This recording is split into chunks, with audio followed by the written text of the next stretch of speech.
I am a victim of violence. I have sustained a head wound. Ladies, gentlemen, and variations thereupon, this is Modern Escapism.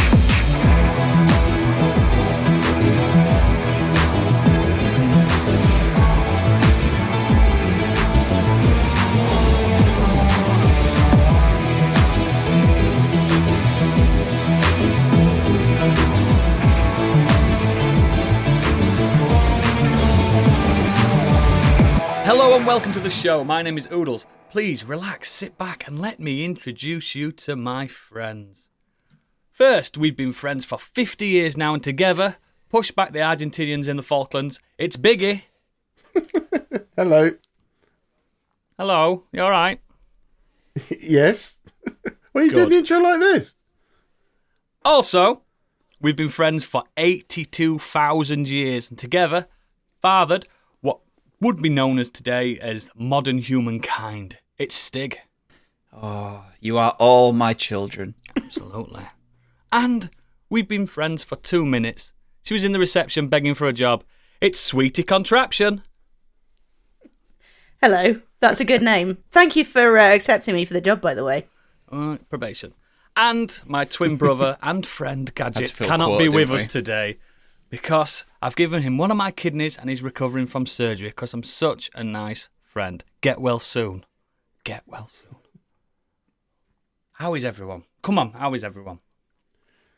I'm all right. A couple of things. Bit of housekeeping. Here we go. Most people won't have heard this because it was a little dig at me from towards me from Gadget Is that why he's not in the here green 'cause he's room last scared, week. Sorry, there won't be a Scotch sheep this week because Stig decided to fuck off on holiday. Ah, yes. I think you'll find, and I've got the receipts that I have actually said I was going on holiday multiple times leading up to that week. So do not blame me for your shit admin, Dungeon Master. It was somebody else who didn't tell us they were on holiday that scuppered the recording. You were fuming that you That could be any of us, really, couldn't it? You were fuming that you missed last week, weren't you? You were absolutely fuming. I'm not fuming that I missed it. I'm fuming about being called out that I've stopped recording when I've told him multiple times I was away. Well, Gadget has stopped recording tonight. People won't know we were going to record Scotch Sheep tonight, so throw him out. Yeah, throw exactly. him to the lions. Yeah. Also, yeah, Biggie, wrestling. Here we go. Wrestling was fucking great this week. If you're a wrestling fan, it was incredible. It's like, yeah, absolutely incredible. Even I watched it, mate. Even I watched it. If you're a wrestling fan. No, it's really good. No, it's actually brought in like loads of non-wrestling fans because of what they were doing. Like they're doing great things at the moment. Vince McMahon's gone, so it's like it's all new. Like the way that's presented, the way the storytelling's going. Honestly, it's the storytelling's been fantastic. And this is what our listeners like. 3 minutes in, wrestling straight away. Exactly. It's still big And I oily was gonna have it blokes go- doing saying- slap and tickle, though, isn't it? I was nice, gonna say I don't always just eat crisps, but I actually have a bowl of crisps here, so it's kind of scuppered my own thing there. It's a good thing, Gadget, isn't it? What we do fuming. get is honesty from Stig there. He didn't have to reveal the crisps. He didn't have to. But that's the kind of guy he is. The other guy on this podcast, Biggie, usually comes up with the greatest journalistic content you've ever seen. We affectionately call this segment, this is Biggie's Breaking News.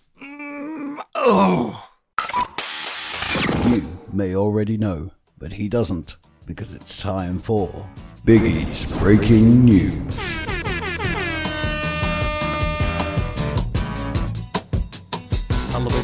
My friends feel that it's their appointed duty. They're trying to tell me. Got a frog in my throat. All you want to do is news me. But my answer, yeah, to all that news me stuff.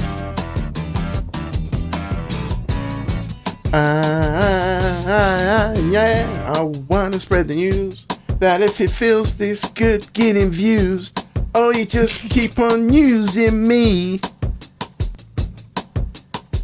until you news me up. till you news me up.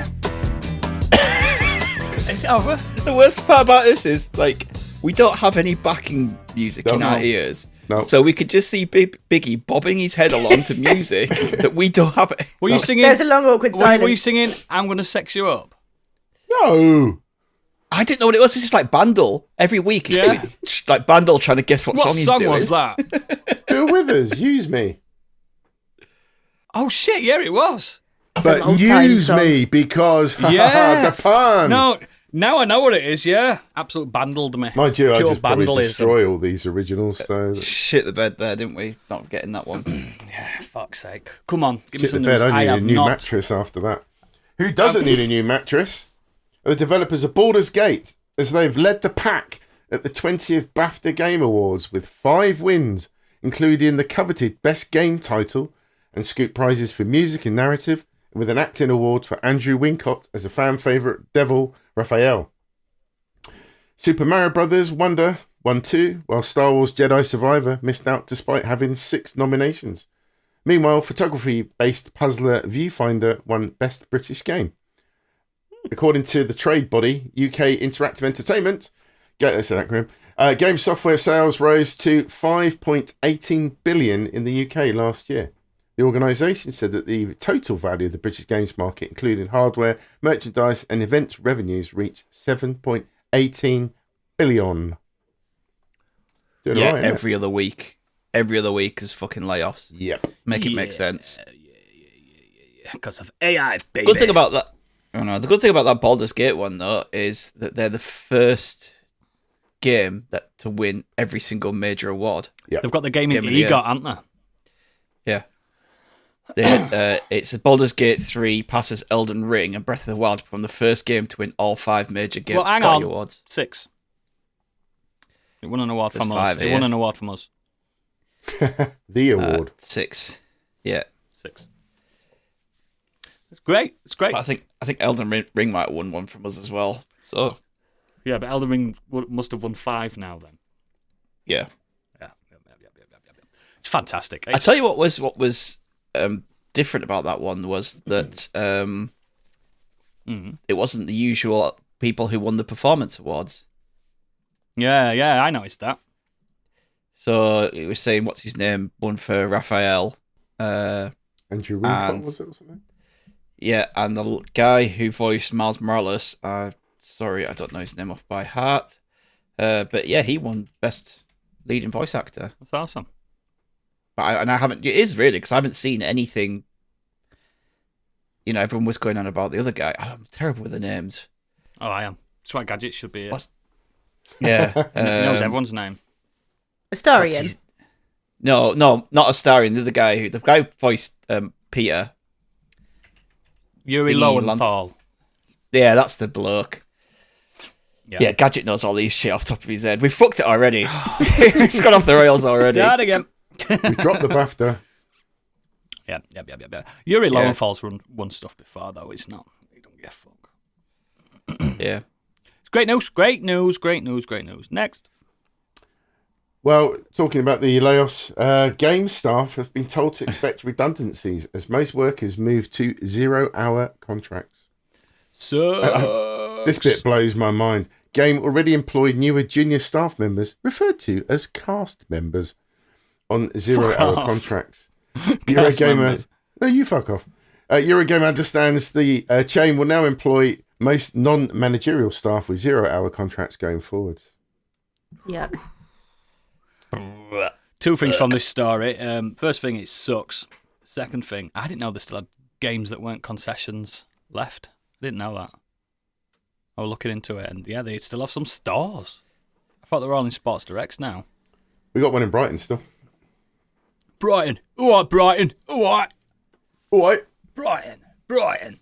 Dead safe.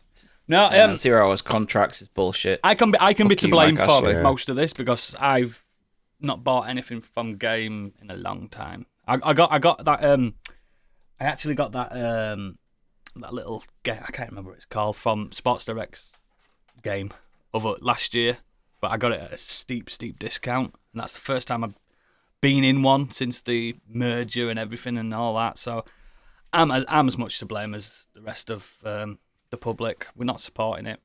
You know what I mean? People are not supporting it. It's too expensive, mainly. And it's smelly when you go in. They're all smelly. All shops are smelly, mate. You ever been in No, Lush? that was particularly bad. Oh, Lush yeah, that's good stinks. smelly. It fucking stinks. Hurts your eyes. But yeah, I'm kind of to blame. We're all to blame, really. We've let this happen. We've all bowed down to Amazon. I don't have a game near me, so never have. But they just So The closest for overpriced you would have been Leeds, themselves wouldn't it? out the market. They never went with, Yuck. trying to battle against online shopping. So they just did it to themselves anyway. I can tell you the exact moment I stopped using Game. It's because I had a Game rewards card, and I bought a Xbox One and a PS5 the same year, and I went to redeem the points on a game like the following year, and they're like, "Oh no, the points only last 12 months." What? Really? Yeah. So that was the end of Game for me, and they smell.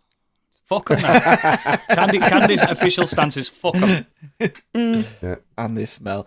I think I've bought one thing from them in my whole entire life. It is a shame for people's livelihoods. I get that, but it's just it's like to me it's like a non-shop. Like I've never been in a Thornton's before, so I don't give a fuck about them. Do you know what I mean? A lot of them are closing down, but I give a fuck about people's jobs. It's a weird one. Yeah. I don't Yeah. care about the corporation. I care about the No. people. I'm that kind of guy. I just love people. But yeah, it's a shame, but hey ho, I'll not lose sleep. Next. Well, hopefully something a bit more positive. Sony Santa Monica studio is seemingly hiring for a new God of the War game. God of There you the go, War, games, God of guys. War. Get to God of the War. God of the War. God of all wars. As spotted by Portuguese site Geeking Out, the PlayStation Studios developer is currently hiring for a number of key positions, including a lead audio designer, lead narrative animator, and a system design producer. And then it goes on to list a lot more jobs. I can't be asked to go through all of that. I mean, I think we all knew it was coming at some Yeah. point. Did we? anyone not think because this is the way I kind of want them to do something else. I do. I would I don't know I whether they're think going to set round- it. Egypt. round off a God of War, this kind of reboot trilogy they did. I think that was See- rounded off, though, wasn't it? I mean, It 2 was felt perfect. like it. Yeah. Yeah, there's still things they can do. I'm still playing it. I haven't finished it yet. Yeah. Oh shit! I think it might be the end of gen kind of Crossover one. game. Yeah. That makes sense. The Last of Us. That makes sense Last for of Us Sony. 2 was. Last of Us was. Yeah, it's going to be like their big blowout. Still like. And- I guess they've got the engine already, so it's easy to make a God of War game, and they make fucking money. I don't know. I'd like to have seen them do something else. What was the last non-God of War thing they did? Anyone? Gadget? Oh, he's not here. Gadget would know. He would. Well, it's big, innit? It's one of their big properties, and it makes them a shitload of money. So Yeah, you can see why. It's like Naughty Dog, innit? They only had the two at one. They only had Uncharted and Last of Us. I don't know. I kind of have a quick after they look. Can you? Click, click, click, click, clack, clack, clack, clack. Where's he from? Scotland? Yeah. Oh, Gadget's joined us. Hi, Gadget. How are you doing? Aye, aye. A book in a nook in a crook. It still sounds Scottish to me. Fuck is that accent? I can't do that. Wait, aye? Never have. Twisted Metal, Blast Factor, War of the Monsters, Warhawk, Kinetica. Classics.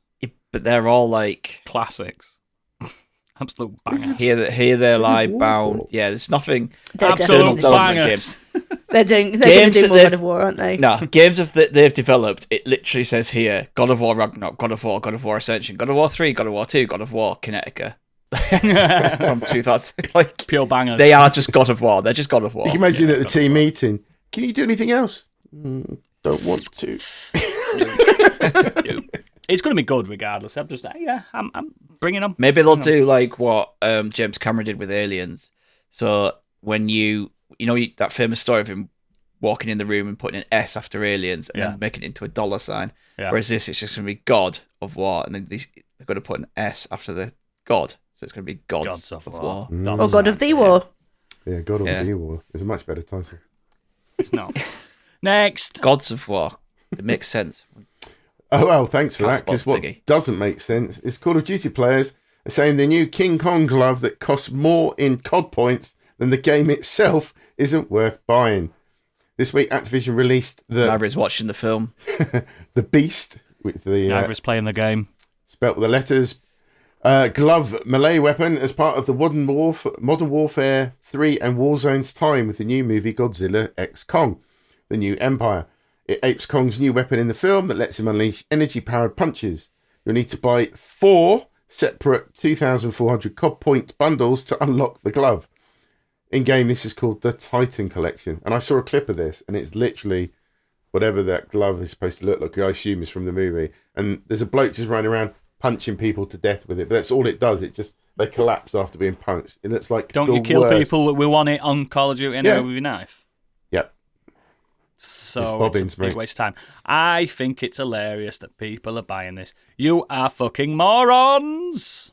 2,400 COD points cost $19.99, and you need 9,600 points to get the Titan collection. They deserve it. They deserve it.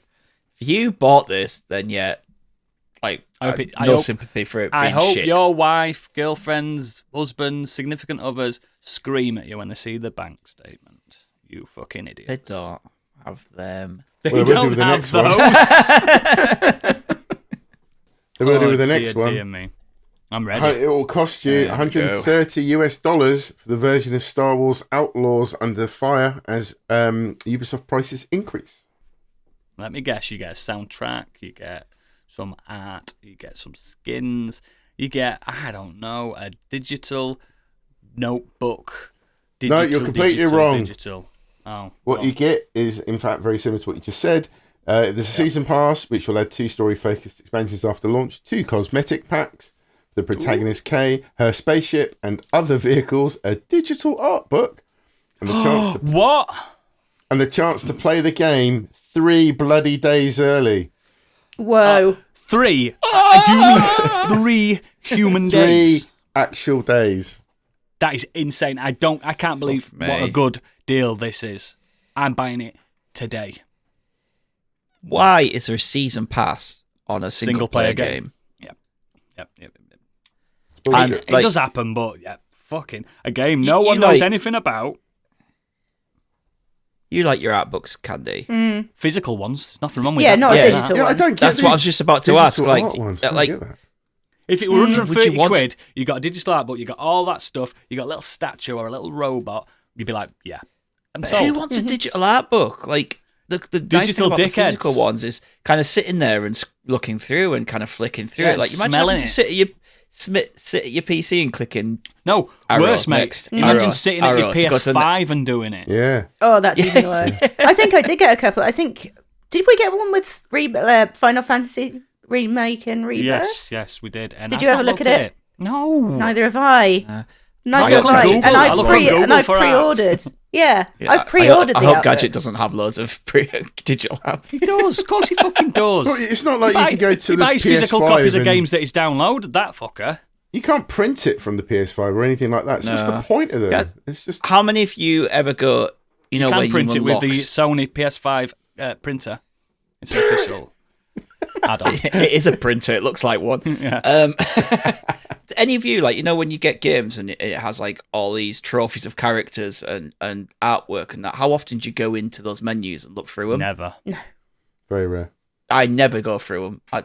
You get all these points. It's like, oh, go and spend it in our shop and like the unlock, last time unlock I- the Resident Evil statues. I'm like, The last time I did it was no. Resident Evil 4 and Arkham Asylum, I think it was. Just I'm one. that boring twat that sticks with default skins when I play games. I tell you what was good though. It was the BioShock remaster, and you could collect the museum entries. But to view the stuff, you would actually walk through like a physical museum in the game, and then look at the exhibits. That was cool. It wasn't like you were just flicking through pictures. I remember when I got Assassin's Creed Odyssey, because I was looking forward to that because I love Greek myths and stuff like that, and I pre-ordered that, and it's like, oh, you get a flaming horse mount skin. I was like, oh, that'd be cool. Then I put it on. It looks stupid in cutscenes. There's an horse on fire behind you, so I just took it off. So I just default everything. It's what they intended in the first place. The character looks that way because that's what they wanted it to look like. It's fucking ridiculous. Fucking mugs, I mate. don't, but I try to make them look. So they're not like steps out of the world. Yeah, I've tried to make them look right within the world. Like it's not like Yeah, you can dress... you can wear Leon Kennedy's RPD uniform in Spain because he used to wear it. You know what I mean? Like I don't have my Baldur's Gate 3 character running around in women's lingerie with his knob out. Do you know what I mean? Like it just doesn't. You can do that, but it just doesn't fit. I don't do that at all. That's a different discussion. That's a different discussion. I think one of the best games actually to do I know we're completely off topic here, but like those little museums that you can do that Candy had mentioned. You walk around them. Is in Guardians of the Galaxy, you go to Collector's Museum. You do. That is fun. It tells you everything, doesn't it? The law. Yeah, that's probably one of the best like games. Remember Mortal Kombat when it's the crypt and you walk around the crypt and you unlock all the skins. Actually, I tell a lie. You never used them. Annoying. Astrobot was a good one. I'll give it but that game was a museum. But I'll give it that. Yeah. That was definitely worth doing because it was. That's not really what we've gone off topic here. Astrobot was free. Come on, next. Well, here's something else that's free. I love these segues. We're banging it. Fallout 4 upgrades are coming to the PS5 and Xbox Series X and S on April the 25th, apparently. Performance mode and quality modes, increased resolution, 60 FPS, stability improvements and fixes, PC, got widescreen support, various free Creation Club items, and every Fallout game available on Xbox is now available to be played at 60 frames per second. This on explains all Xbox Game Pass. This explains something to me now, because you find out later what we've all been watching, but because of what we've all been watching, I thought, have I got Fallout 4 on my PS5? Sorry, and yes, I have. And I remember buying the game digitally, but I never got any of the DLCs or anything like that. I've got them all. It says purchased on everything. Nice. They've just given them me. They've given me everything. The DLCs are great as well. I downloaded it anyway because I was going to play it, but now I'm just going to wait till this patch. Well, Yeah, Oodles and is that's one what of I'm the waiting for. people I'm trying so hard not to go back. because But the I'm Fallout gonna wait. games have got 200% player count boost amid TV show hype. I haven't played it. You downloaded it. You're one of those people. Oh, yeah, well, I guess, yeah. So I'll wait for that little cheeky patch, get it to 60 flapples, and I'll go around and shoot things. Yeah. Well, this nicely that. moves us on to film and TV, because before it even made its TV debut, Amazon's Fallout series has been renewed for a second season. There you go. Good for them. I wonder if it were any good, that show. We'll find out later. Good. It's always encouraging when they do that, isn't it? That They've got we faith. need it for a second season before it's even come out. Because we believe in this product. Yeah. I think as well that they've been given a big tax break by California as well. I think the majority of it was filmed in New York last season. So yeah, they've been offered a big tax break to film in California, which would make sense being as it's set in California. So yeah, I think at that point they were like, "Yep, new season." Next. Okay, so this is a bit of a list. This one, Marvel Studios has its up and coming Phase 5 and 6 movie slates after the release of Deadpool and Wolverine. So first up, 2025, Captain America: A Brave New World. Apparently, Genosha Island will become a new Avengers headquarter in the MCU. The island is going Finally. to be, the island is going Really? to be explored in Captain America 4 and revisited in projects during Phase 6. I think I can guess which one of those might be. Yes. Finally, they're going to address the thing that's been sticking out of the fucking ocean. For No, Genosha Islands. how long? Genosha Islands were what Magneto created.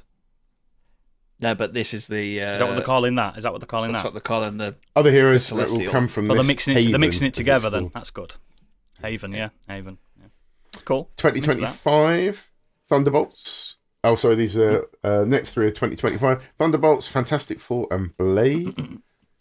Then That Thunderbolts has an asterisk, and Kevin Feige. I don't know what that means. Kevin Feige said that asterisk is important. Yeah, it's because But they're I'm going to not telling you rename what it. They're going to rename it. What it means. That's what everyone thinks that it's going to like turn to like Dark Avengers or something at the end. Yeah. No, they're not going to call it Thunderbolts because it hasn't got the name recognition. No, it's going to be called Thunderbolts. It's just But then the asterisk underneath. relates to something in the film. Yeah, it's all your US agent and stuff like that. All those kind of guys, isn't it? All Captain America. Yeah, all the anti-heroes. Not baddies. Anti-heroes. Go on, keep going. 2026, the next few, Spider-Man 4, Armor Wars, and Shang-Chi 2. Okay. 6 years to get another Shang-Chi. That's fucking... It sold well, though, didn't it? It did well, Shang-Chi. I know, but... And I like it. I like it in retrospect. It was right. I know, I thought they would have banged one out quicker than that. Yeah, I did too. Yeah, I do. 2027, Avengers 5.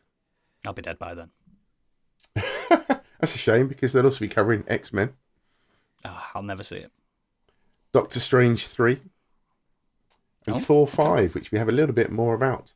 It's looking to start production in late 2025. It's got here Gareth Edwards. It could be Gareth Edwards, just a misspell. I think it's meant to be Gareth Edwards. Yeah. So they took it off Taika Waititi then. Chloe Zhao and Good. Kenneth Branagh are top choices at Marvel to direct. Give it back to Branagh. Give it back to Branagh. Haller is going to be revisiting the film, where Thor will gain some extraordinary abilities. Beta Ray Bill and Thor Corpse will be introduced through multiverse events. So we're going to get Thor 1000 then, aren't we? That's cool. And Amora the Enchantress appearance will tie into Secret Wars, which are the next two movies, slated for 28. Avengers Secret Wars Part 1 and 2. Nice. Like, as long as if they're good, I'm all up for it. Just make them good. Because Phase 4 was a drag, man. Is it over Phase 4 now then? Yeah. Good. I think it ended with Ant-Man. No, Ant-Man's the start of Phase 5. Fucking Not a great hell. Not a great start. And then they just kind of pushed everything back, and they're like... Deadpool's going to be part of it, isn't it? They're going to be like, right, Deadpool's going to be good, and then we're going to revisit everything else. I think Bob Iger's come in, and he's just kind of said... He's fuming. Yeah, you need to fucking focus more and make good stories. There's some great things in there, but it's just mixed in with a lot of crap. Thor, just so disappointed in that. Ant-Man. I don't want to talk about Thor because it broke my heart up. It's my I'm really least favourite interested Marvel film. What they're going to do with the X-Men? How they're going to reboot all of that? Well, I think Wolverine and Deadpool and Wolverine's probably going to start and tie all that up in it. Start to do that. I mean, if you've watched Captain Marvel, spoiler, it's already started. I liked Captain. The Marvels. Sorry, I like the Marvels. I thought they were good. Yeah. Cool. Bring it on. Next. Monarch Legacy of Monsters has been renewed for season 2. Hooray! Apple will also develop a new MonsterVerse shows. Did you finish it, Candy? Yes, I enjoyed it. I thought it was fine. I didn't hear you know what screaming my from biggest the issue rooftops. Go on. The whole universe is a mess because on one side you're trying to do this serious Godzilla human stories with Monarch, and on the other side Flat you've got Earth. fucking Fast and the Furious does the MonsterVerse. Yeah, I think you just have to separate it. I don't know whether I don't know even. I mean, I guess it's the same universe, is it? The Western is. ones. Yeah. Yeah, that's not so good, is the it? underground Earth thing is canon. Yeah, it's just it's a bit of a mess now with the way they've kind of gone with it. But I started the first 2 episodes I was like into, and we just never went back to it. My Godzilla's the Toro stuff, so I don't give a fuck about this nonsense. Yeah. I don't give a fuck. But I mean, the series was way -1, better mate. than the big I'm going to cinematic. see Well, I mean, maybe -1, that's what they're don't doing. Like they're keeping the cinematic ones really cinematic and bombastic and in your face, and then the ones they're saving for Apple TV is a bit more, more sort of story driven than smashy bang bang. The thing is, guys, big monkeys and big lizards make money. Yeah, well, they're going to do more TV shows in the MonsterVerse, so maybe that's what they're going to do. Focus that on a more kind of serious a full side. series of Mothra. Let's go. Well, if you want like big smashy things, watch Rampage. That had big monkeys and big lizards. And The Rock. There's something else that was big as well, and The Rock. Yeah. Well, what do you want? Yeah, let's not. I won't bother, guys. Just don't bother. Next.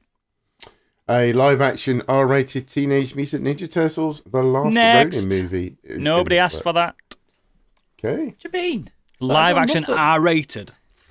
Yeah, I thought everyone loved the Last Ronin. The book, but it was a No, That's what the game's going to be. That's what the game's going to be. I like fun turtles. I like them eating pizza. Have them both. You've got this, and you've got the cartoon. The cartoon was great. Do more of that. Okay.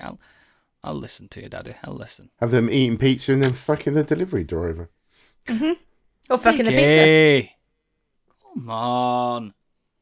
She said they were fucking the food. I didn't go that far. Next. Do you think they make those weird noises that turtles make when they... Google it, guys. It's so good. It's quite sexy, actually. Next. Okay, Tim Burton says Beetlejuice has no CGI. Good. like this? Very good. Very nice. I've got nothing else to add. It's just good. No, it's good, isn't it? Yeah, good. Yeah, it's like good. it didn't, Well done. Didn't need it in Timothy the first Burton. one, and he's going to go for the same aesthetics for this one. So good. Yeah. I do like how Lydia hasn't changed her hairstyle in the last 20 years. She really doesn't look that much different, does she? Maybe like a Neither is couple of Biggie. inches taller. The last Well, 20 years. No comment. Next. Moving on swiftly. Shaking shiny head.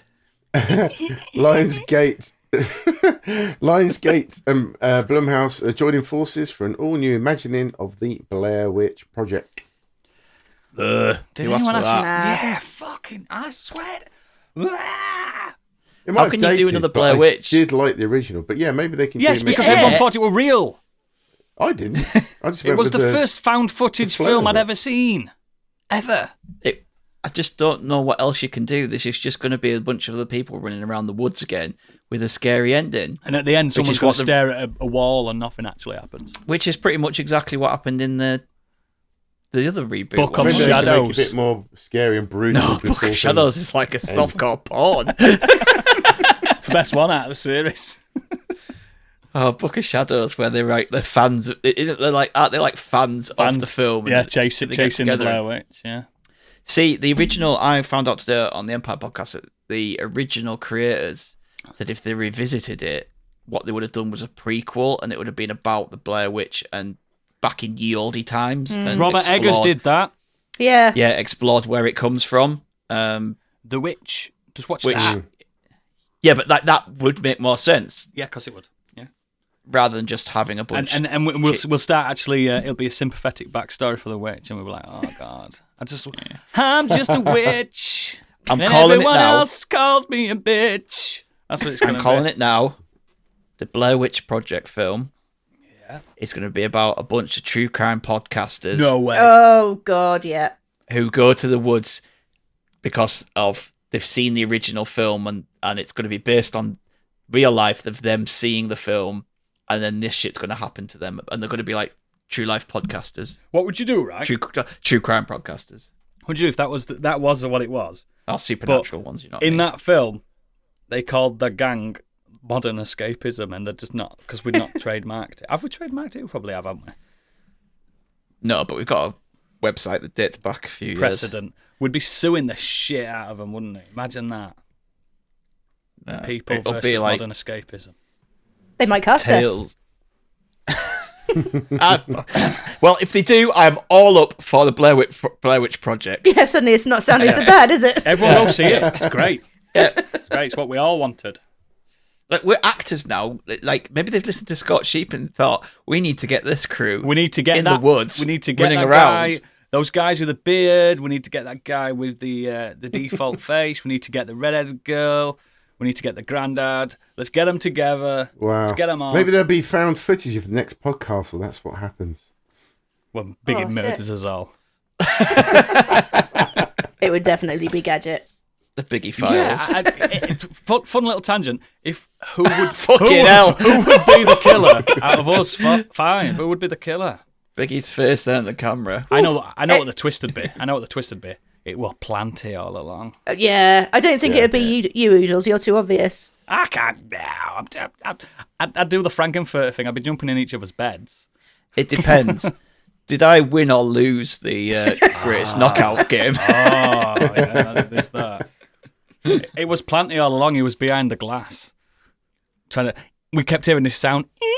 He was trying to get into the podcast. So. He's like, "Hi, Mr. Worldwide." Every time he kills one of us as well, he tells us a little fact about killing. Yeah. Planty, There's no guarantee that he'll have facts for all of us, though, like his pod. Yeah. Listen to Planty on 100 Things You Learned from Film if you don't know who he is. Next. Or not. Keanu Reeves will return as John Wick in Ballerina, which stars Ana de Armas. Will release now you've got my attention. 2025. I'll watch her. The film is set between third and fourth movie. I watch her washing pots, mate. I don't give a fuck. Yeah, I mean, I might fill in a bit of a blank between the third and fourth one because, yeah, how? I watched. Basically, how did he survive? I started watching the fourth one, and I got to the bit where they started invading the Japanese compound, and I never went back. It's too much. I never went back. It's too much. We're about an hour and a half in. I really love the John Wick films, but the fourth one it needed like 40 minutes shaving off it. Yeah. I just got bored.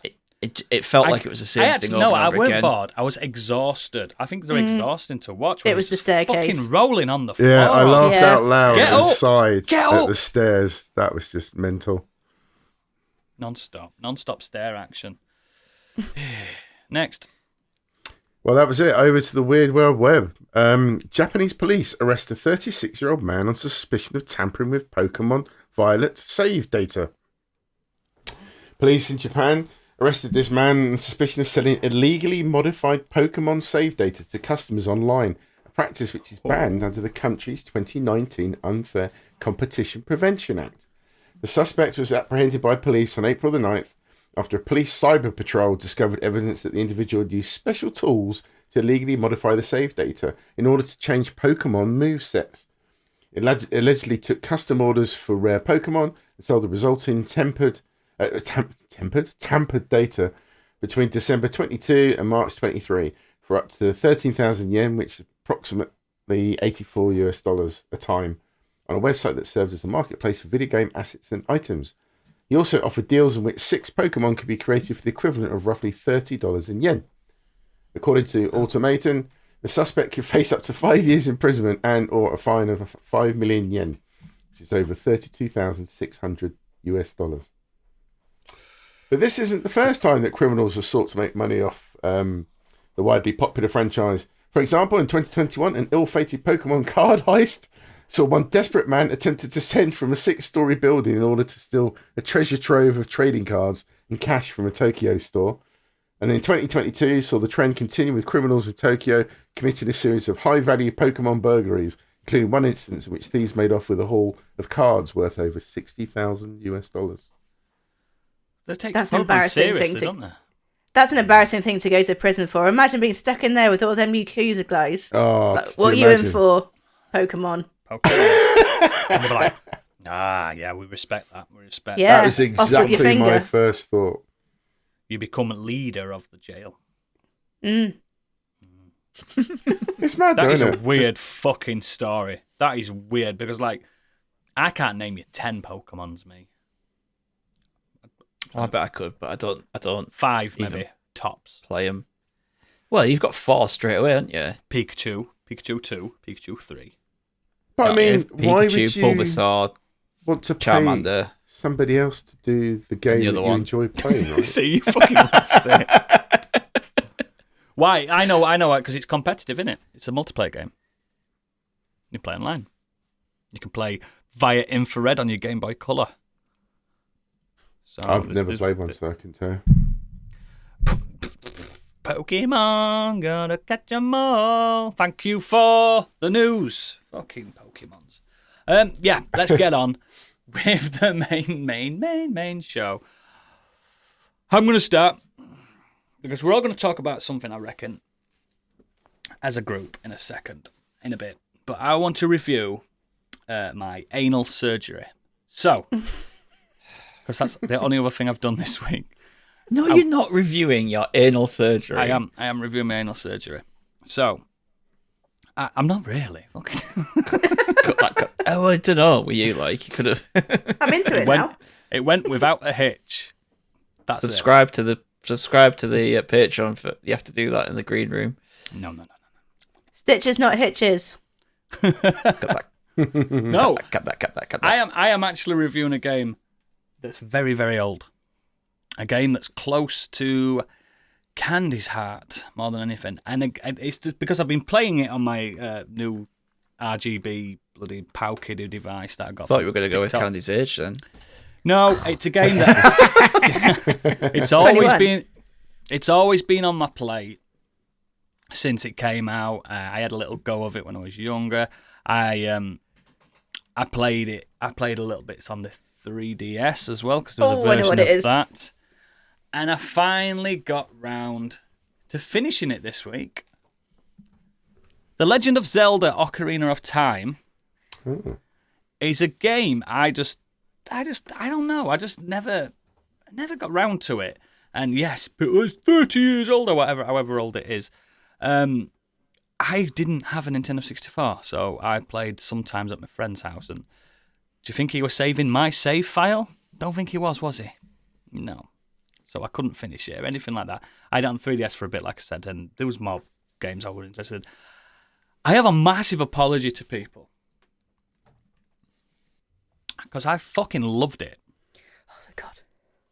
I absolutely love, and it is bare bones in comparison to the future games like Wind Waker, and then going on to Twilight Princess, and then obviously Breath of the Wild, Twilight Princess, whatever it's called. I don't know what they're all called. Yeah, Zeldas. But this, in its simplicity, is what made me smile from start to finish. The music's great. You're playing it on I'm playing it on a not a fucked up weird controller. What the N64's got. It's a regular style controller on this machine I've got. And you know, Candy, you're right. It's really fucking special, this game. I kind of like cast my mind back to what I was like when I was younger. Would I have loved this more as a young? And I would have adored it, and I would have probably jumped onto Nintendo 64 because of that if I could spend that much time on it, because it's such a delight. And I didn't know, spoiler alert for Legend of Zelda, I didn't know you became Big Link in it. Oh, you really didn't get far in it before then? No. Oh, wow. I did all that. Like, I remember, like, the Deku Tree, you know what I mean, the first time round. I remember seeing clips of the Water Temple later on and knowing how difficult. But I know that because of, all gamers know that, do you know what I mean? It's osmosis. I've played that game until now. And up until the very end as well, I was just gripped by it all. And I think a good control system, control scheme that I've got really helped me. I mean, have you played it recently, Candy? No, I haven't played it in years. Do you know what? It's something I'd love to go back to and play it on something, but I just don't have. Unless it's. Can you play it on Switch? Is there a Switch version? I'm no. Probably. Yeah, I mean, no I could probably borrow a Switch, but I don't know. It lives so like it lives in my mind, and I've got a picture of what it looked like, and I have the memories of my experience with it. And I think, if I went back now, would it tarnish it? Well, I used a ROM, unfortunately. Sorry, guys, but I used loads of mods on it with smoothers and 60 FPS, and it looks fucking sensational. The version I've played of it, I know that's not the original. There was no fog or anything like that. The draw distance perfect. It's small Hyrule, isn't it? Yes. And I think although that said, it was still one of the first open-ish games, because you've got the big Hyrule field, and you can kind of, to a point, do what you want. That's what helped me get through it, because it was small, and I found the game quite easy, apart from some later dungeons and stuff like that. And I really fucking loved it. And I know it's weird for me to say, I loved a game that scored a 97 on Metacritic or whatever. What a hot take. But yeah, really, I'm not giving it a 10 out of 10 because of its limitations, but it's a solid 9 now in 2024. I'm just really happy I got that. And the reason I'm bringing it up mainly is because what else have I missed, guys? Can you think of games I've missed? Killzone 2. Played it. Shit. No, you did BioShock, didn't you? So, I mean, that's a few years later. No, but anything that I've missed, because again, I missed a lot. Are we talking N64 specific ones? No, but mainly You know what I mean? But Xbox games I've missed and stuff like that. You played Black, it was right? GoldenEye. Played Black, yeah. Love Black. Time Splitters. Time Splitters, yeah, played that and Time Splitters 2. Never played the third one, but I've heard it's not. You don't have to. Jade Empire? Never played that. That good. Yeah, it's like Knights of the BioWare, Old innit? Republic. Yeah, Knights of the Old Republic, but with martial arts set in feudal China or Japan, China. whatever it was. Yeah. China. Okay, yeah, I'll add that to the list. I never played all the Fables either. They were for punt. I really enjoyed all three of them, actually. I know people have issue with the third one. I think they kind of descend in quality, according to most people. But no, I thought it was fine. I love the Fables. And people I will be think pleased that's to also know... one of the first games that your choices made a very slight difference, or so they say. Yeah. People will be pleased to know that I have started 007 GoldenEye. I'm a few levels in. Quite slick, isn't it? Quite. Have you changed the look though? Yes, of course I have. The aiming and stuff. First Yeah. fucking thing I did, mate. The original. On this Terrible. emulator I've got, I just installed mods. Modern. It's called Modern. I Mod. don't know how we played that game the way with that original control system. We didn't know any different. Yeah, I like on this GoldenEye game how fucking ugly he looks when it zooms around into Pierce Brosnan's fucking ugly face. It's so just a brilliant. square. Yeah, but how good is the music on the levels? So good. It's so good. The pause music. What the fuck? It's so good. It slaps. But yeah, I don't know. It's because there's not much out. I've been playing stuff like that, and I'm back into Baldur's Gate 3. But we talked about that. And there's another thing we're all going to talk about together in a bit. I'm assuming. Biggie, what you been up to? Well, the reason that I haven't watched Fallout is because of two reasons. Spoiler alert. One was a review from the week before I didn't get a chance to talk about, which was Kung Fu Panda 4. Oh yeah. It's just like the other three, but not as good. I like Kung Fu Panda films. I like them. They're great. I've only seen the first one. 1, 2, and 3 are great. It features Jack Black, Dustin Hoffman, James Hong, Bryan Cranston again, and Ian McShane reprising their roles from the previous films. And this time they're joined by Awkwafina, Ke Huy Quan, Ronnie Chung, Laurie Tan Chin, and Viola Davis joining the cast as new Chinese characters. people in this one. Yeah. In this film, Poe, played by Jack Black, who must find and train his successor as the new Dragon Warrior, teams up with Fox Bandit Zen, played by Awkwafina, to defeat the evil sorceress, the Chameleon, played by Davis, before she steals the kung fu abilities of all the masters in China. It's an absolutely fine movie for the kids to enjoy. As an adult, it has its moments, but it's just not as good as the others. But it's absolutely fine. Have you heard the cover of Hit Me Baby One More Time, though? It's sensational. The Jack Black did. Yeah, it was actually. I will give it that. Please, that was, Gadget, input that at the end of the show. It's such a good cover. Quite a good Such a good cover of Britney Spears. Jack Black's voice ages like a fine wine. It really does. He can pretty much do anything, can't he, that lad? Yeah, it's really good. I'm looking forward to Kung Fu Panda. My kids love it. We'll just have to wait while it comes on. Delhi. Yeah. But the other thing I did was the reason I didn't see anything was because I was away and I was in Disneyland Paris. Woo! Are you reviewing that? Don't have to. It's my daughter's 7th birthday, so we took her there. It's quite a They big shoot thing. up, don't they? It's quite a big thing in the Philippines that when they hit age 7, they like to celebrate it like a big event. Oh, he's 7 like a lucky number. Didn't put the holiday form in though, did he? Didn't need to because you had it covered. And If he's you went HR, there, so it wasn't going to happen, so I didn't need to mention it. Who's going to I'm argue still with here HR? for the pod. So, Did you go on Hyperspace Mountain? no, Not there anymore, because is it? it was all more to do with my daughter, so we didn't go on any of the Did big you rides. actually lift Excalibur? No. I saw you attempt. Yeah, that was really cool. Really enjoyed that. But yeah, she absolutely loved it. She got to meet all her favourite characters. Saw the Who's your live favourite? shows. We covered about 12 miles over the 2 days, which might not Is it that seem like a big? lot. But for a 7-year-old. Yeah, because when you walk into the main entrance... I've been to Look at Disney all- World. I've never been to land. yeah, Disneyland, once you walk into the main entrance, all the areas are sort of spread out. So you've got Yeah, I've heard Discovery World. It's not got as much, but it's longer. It's like a longer walk around and world. And then you have to, once you've tried to cover all that, you can then go over to the Walt Disney Studios park, which then has all the better Avengers one. stuff and the cars. Star Wars. All that kind of stuff. And then there's Disney Village as well, where you've got all big shopping experience and restaurants and stuff. But I bet that costs a fucking fortune in there. The food and stuff is mental. Just buying some memorabilia and stuff. I won't like let that my kids near that crazy. village. No, we never went in it. Actually, we just ran. Took on your pack lunch and shut up. Yeah, I spent hours spreading Dairy on them sandwiches this morning. Hours. Yeah, we took snacks with us as well. But I tell you what, on top of what you would expect the park to be like, if you've ever seen the show at the end, we went 15 years ago, so it's been a big change since then. And the actual castle itself is now like a projection wall.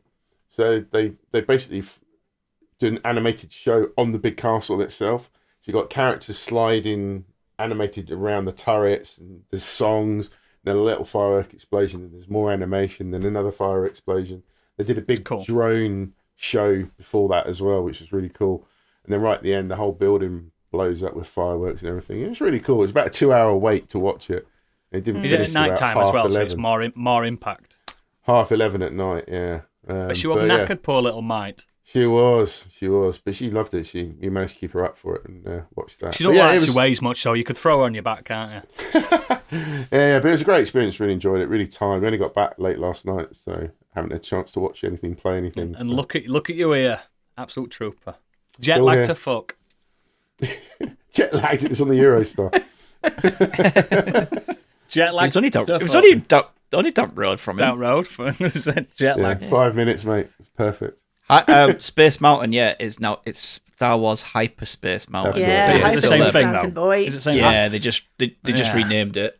Yeah, that's cool. I'm glad the young un enjoyed it, because my kids hated it when we went to Disney World. I want to go, but I want to go to America so I can do that one and Universal Studios. See, together. my kids hated Disney World, but they loved all the other stuff. Epcot, Universal, they loved all them more. I remember getting a tape through the post when we were younger. Yeah, Disney World. Oh yeah, I had that one. You know the old when you could and it came and we were like, oh, we're going to Disney World, and my dad was just, I don't know, that's turned up. Anyway, he had to get barbershop. We found out in my time doing that. We found out years down the line that it's because my mum decided she didn't want to go, so it's your Dad mum's had fault. to make an excuse. Yeah, Cow. I'll tell you what though, the one thing that's really good is they do the live show. I don't know what they were like, because we didn't see many of them last time, but they did like a best of the Lion King, Broadway show with all the songs and the acrobats and stuff. I saw some of them Disney impressive. princesses on TikTok. Hooey! Some of them are fit. Yeah, parades are really cool, really well done. So everybody loves that. It's really good. Mental, really busy, really full on. But, Yeah, I bet your fucking eyes were like, where do I look? That's cool. Glad you enjoyed it, mate. Stig? How dare you drink while I say your name? I'm just wetting the whistle. Wetting the whistle. Wetting the whistle. Well, I've done the big thing that we'll talk about. Done all of that. The thing. I could bore Biggie with WrestleMania, but I won't. no, I loved it. It's fine. Suffice to fucking say, it was loved it. great. The ending of both nights were just really fun and culminated like 4 years worth of storytelling into it. It was great. Yeah. I loved it. But there's a new Omen film out this week. No. Yeah, called The First Omen. Yeah. I've Well, seen the I first Omen watched- years ago, mate. Yeah. Years ago. No, I watched the first Omen because of it. I've never seen it before, so I was like, Oh, wow. watch the Omen. Good. It's good. Yeah, so I watched that, which was, it was decent. The only corny bit in it is It's when decent. It's like award-winning for... It's decent, mate. It's decent. it's good. It's really creepy, and the music's great. And Damien's a twat. The beheading scene is Yeah. brilliant, but only because I sent Planty a screenshot. I was like, I'm watching The Omen, Hot and I fuzz. sent him this picture, and he said, I fucking knew that's what you were going to message me about, just because of how daft the head looks. Yeah. Yeah. But it's great. And then I got onto that thinking, oh, what other ones haven't I seen before from? Oh, by the around way, I that time? think if I remember right, that head scene was the first take as well. The way it rolled on the glass. Yeah, Perfect. yeah, they left it at that. Yeah. Yeah, it's great. It's really good. It's just one of those ones where I bet in the 70s it looked great, but watching it in 2024, it's like it's just Mate, clearly it looked great in the adult's head. 90s. I was like, Yeah. whoa. But and then I watched The Wicker Man. Never seen that before. The The original. Wicker Man. Christopher The original, Lee. yeah. Edward Woodward. Yes, that's really good as well. Isn't it? Yeah. Musical. Yeah. It is a lot It more is, music in there than I expected. Yeah. And Obviously, I boobies. knew the ending. I've seen the ending.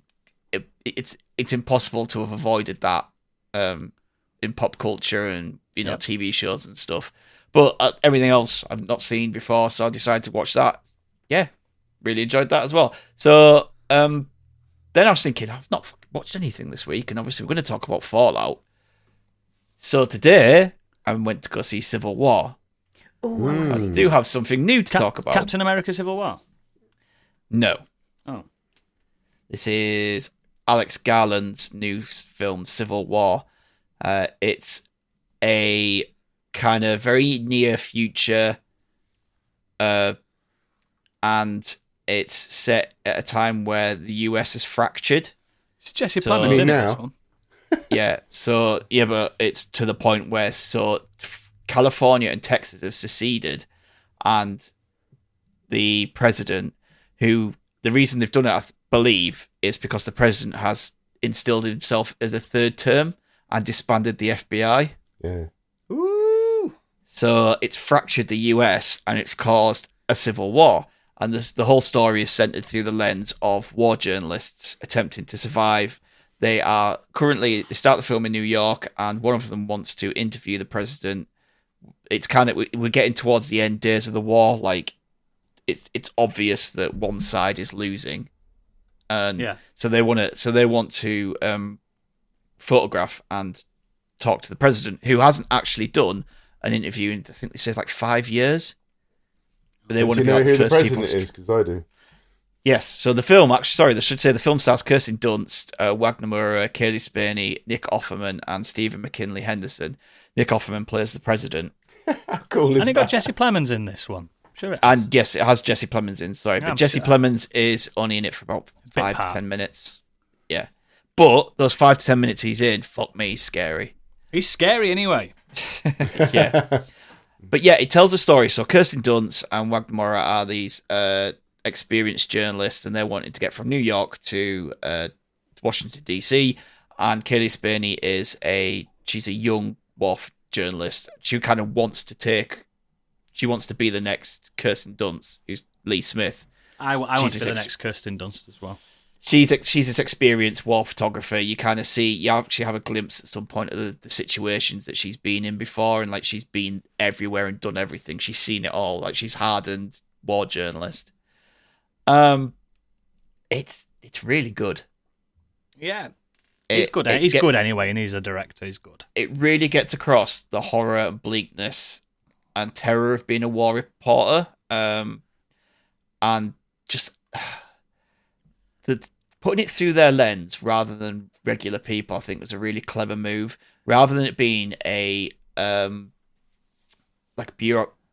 seeing the bureaucracy behind it, rather than seeing here's the president doing this, here's the war chiefs on the other side doing that, and this is the battle, and we're seeing this, these armies, seeing it through the lens of the war journalists and the photographers there, and it shows how important they are to capture these moments in history, and they're putting their lives on the line just so if this was real life, so we could see what's going on. What type of conflict are we talking? Is it just like lockdowns and curfews, or is it like No, we're talking like post-apocalyptic? it's almost like zombie apocalypse at times when they're wandering the streets. There's no one there. There's no one there. They go Curfews, through lockdowns, yeah. like in The Walking Dead when you kind of come against other militia. And Yeah, and everyone's like, whoa, whoa. Yeah. Which And they're side are you deciding- on? It's exactly like that. Like Jesse Plemons at one point, you're seen in the trailer. He's like, Yeah. he says to them, he says, "Oh, we're Americans." He's like, "Yeah, but what kind of American?" Oh! And it's like, shit. Like, what do I answer here? Like, what side is he? You listen to his accent. Listen to his accent. Yeah, but you don't know what side anyone is on in this even film. if they're on different sides of the It's curtain. played really well where you don't have they're right, they're wrong. The journalists never take sides. They are there just purely to capture what they need to do in the moment. That's smart. You can, if you're an intelligent viewer, you know what he's trying to do with this. You know what Alex Garland. You kind of know what side is the fascist, really, and what side isn't. Like, it's not hard to kind of work it out. A lot of usually the winning side is the fascists. Well, a lot of people have been saying it's very apolitical, but I don't think it is. I think it's kind of easy to figure it out when you. Like we mentioned this before, there's a graphic novel called DMZ, which is basically this. Yes, that came out like 10, 20 years ago. I can't even remember when that came out. And it's the same kind of thing with the journalist that's bouncing between the two sides. I'm really surprised this hasn't been done before. I mean, this is happening in real life in Ukraine at the moment, isn't it? With the war journalists, it's quite poignant, isn't it, to see the world's leading superpower at that kind of collapse. Yeah, I think it was Mark Kermode in his review as well said that he thinks that Texas and California were picked because they are not politically aligned in real life. Yeah, and that makes you think then like, oh, who's like right here and who's wrong? Yeah, because they're very Republican, Texas, and California's very liberal, aren't they? The liberal people. Yeah, exactly. So you kind of go, well, who's, because then you've got other liberal states fighting for the east side. It's nothing to do with liberalism or anything like that. It's to do with actions, isn't it? Clearly. Yeah, but I don't think that it's, oh, look how bad both sides are. Again, if you're intelligent enough, you can see it. You can kind of pick it up. Like I'm into this. I think he respects his audience enough to learn. Yeah, as soon as I saw that first poster and trailer for it, I was like, oh, I really want to see this. Yeah, I saw the poster of the perching on top at Statue of Liberty, sniper nest. The performances are really good. The use of sound is absolutely incredible. You will have these moments where they're just kind of, there's respites in there and they're kind of sat around chatting, and there's one point like the cinema's like so quiet and I'm just kind of sat there and they're just kind of chilling, and then suddenly it cuts to bang, bang, bang, bang, bang, and I was like, fuck. Like popcorn everywhere, nachos in the air. Genuinely, it made me, there's a couple of times in this film that made me jump just purely because of the sound and like the use of sound and everything. It's Please almost tell me like you were on your own and no one saw you jump. I was sat in the corner on my own, so I don't think I bet people go, see me jump. Mummy, he's there again, the cinema guy. He's there again. The cinema guy. I don't think anyone was taking their kids to see this, mate. I bet people still call you the cinema guy. He's here again. He's here again. Cinema Steve, they call you. Cinema Stu, obviously. No, because you can't be a real name. I'm telling you, he's the mystery shopper. I'm telling you. Yeah. It's Mark Kermode. He's sat in the corner over there. Yeah, it's quite horrifying. There's like some really brutal imagery in this. I mean, just how he's named it Civil War as well. It's like, ooh, that's provocative. Yeah, honestly, I think it's really good. It's A24's like most expensive film they've ever done. I think it's like cost them 50 million or something. Wow. I think it's definitely worth checking out. It's really It's good. in IMAX, isn't it? You can go see it in IMAX, yeah. Does it warrant that, do you reckon? Potentially, yeah, because there's some quite big scenes of like they're not going to spoil it, but there's like scenes with like aircrafts and fighter jets and tanks and things like that. But it's just, there's moments in it where I keep bringing it back to it where they are questions like, so whose side you fighting on? And one of the guys with the guns just laughs. Just kind of like. Do you know what? That kind of film, it's more provocative in many ways than the actual sum of its parts. Like, to me, I'd be sat thinking, so America's collapsed. It's at war with itself. What's the rest of the fucking world doing? Are they seizing power? It opens that up in my head. I'll be thinking about everyone else. It really does. It does have you question that. I did at one point question. I was thinking, what's China? The fuck's and Russia China doing right now? Yeah, they're like, let's go, boys, let's go. We've got Europe. What's Canada and Mexico doing on their borders? Are they just shoving military on their borders to stop. Mexico are glad they've got a wall now, aren't they? Yeah, fucking brilliant. It makes you think of that. Kane and Rince's podcast on Cyberpunk, which is very good, by the way. And they were talking about the actual history behind the game's lore. And they're saying that at some point, America and the Western world corrupted it. They got, financially corrupt and debt-ridden, that ended up that Japan stepped in and just basically took over most of America, the areas that they could just That's rule, why it looks like really Tokyo. Smart thinking, yeah. I was just like, I never really thought about it that way. It's never same as Blade Runner. That Blade Runner. it. Yeah. Really cool. But yeah, and to summarise, in many ways, it feels like a horror. The gunfire in it is quite horror, overwhelming at times. It's the cinematography is amazing. He always does, though, doesn't he? He always does. So good. The sound design is amazing. The actors are great. It builds up to a great climax. There's full attention throughout. And then it leaves you just nice to see Kirsten Dunst back in it. She's really, really good in this. Yeah, I really, really enjoyed. Would you give it a number, mate? How could you say you enjoyed it? Because of its type of content, but it's good. Appreciated it. Yeah. A ranking score? I would give it a 4 out of 5. On my letterbox, it's a 4 out of 5, but with an extra little heart. Yeah, an extra star. Yeah. For the Yankee Doodles. So yeah, I've had a week of kind of post-apocalypse-ish. Yeah, because I was about to say, war never changes, does it, Candy? It never does. You've been doing, mate. What you've been doing, mate. I've been doing the thing. Hang on. Let me just... Wet the whistle. Right. I've been watching Fallout. What? I know, you're all surprised. And... You, of all people. Yeah, I'd never heard of it before, actually. It's funny, but I quite enjoyed it.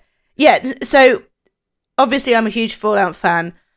I'm going to give you 2 separate reviews. I'm going to give you my review as a Fallout fan, and I'm going to give you my review as somebody who's a critic.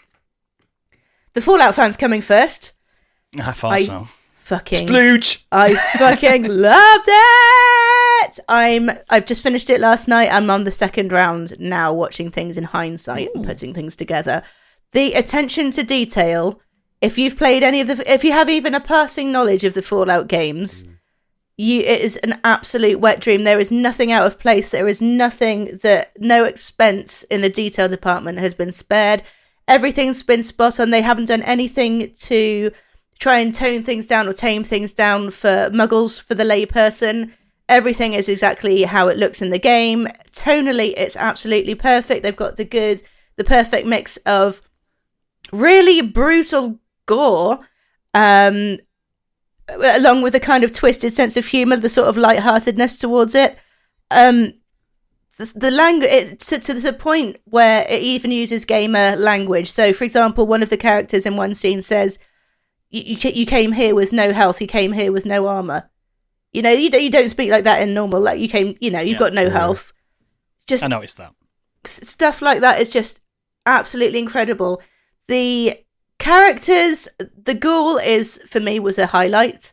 His character development. 3 main characters, isn't there? There's 3 main characters and maybe kind of a sort of slight bit of a fourth story going on. Kind of, yeah. The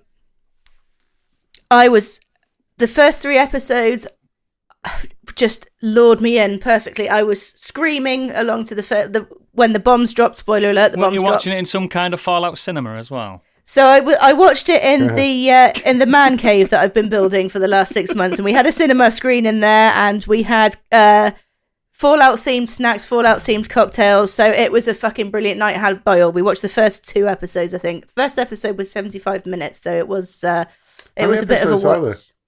8. All of varying lengths between. I think most of them are about an hour. First one's longer. Most of them are 45 minutes, and the first one and the last one are longest too.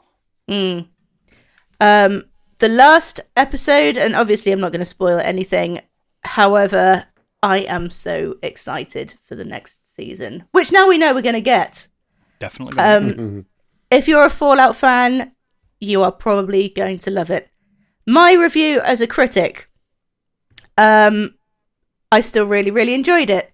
The first 3 episodes are brilliant. I think possibly there was a bit of a slump in the second part of this, with the exception of the final episode. I think there was maybe a bit of a mid-season slump where not a lot was happening to forward the story. There was some great character development in the first couple of episodes. I think that also slumped, and I find one of the characters, Maximus, is pretty badly written actually, and there wasn't a whole lot of, in fact I think his character development regressed halfway through, with the exception again of the ghoul. I think his character development was great. You're going back to the year the bombs dropped and going sort of back and forth to where he is, because he's been alive 290 years. So yeah, this is set 219 years after the bombs dropped, which I think is like 5 years after Fallout 4. Yeah. So what they're saying is the events of this are canon. It's basically, you should consider it Fallout 5.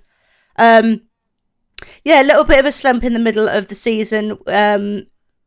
I think these episodes were directed by different directors. Like the first 3 episodes had the same director. The second, it was different directors, different writers, which was maybe the issue.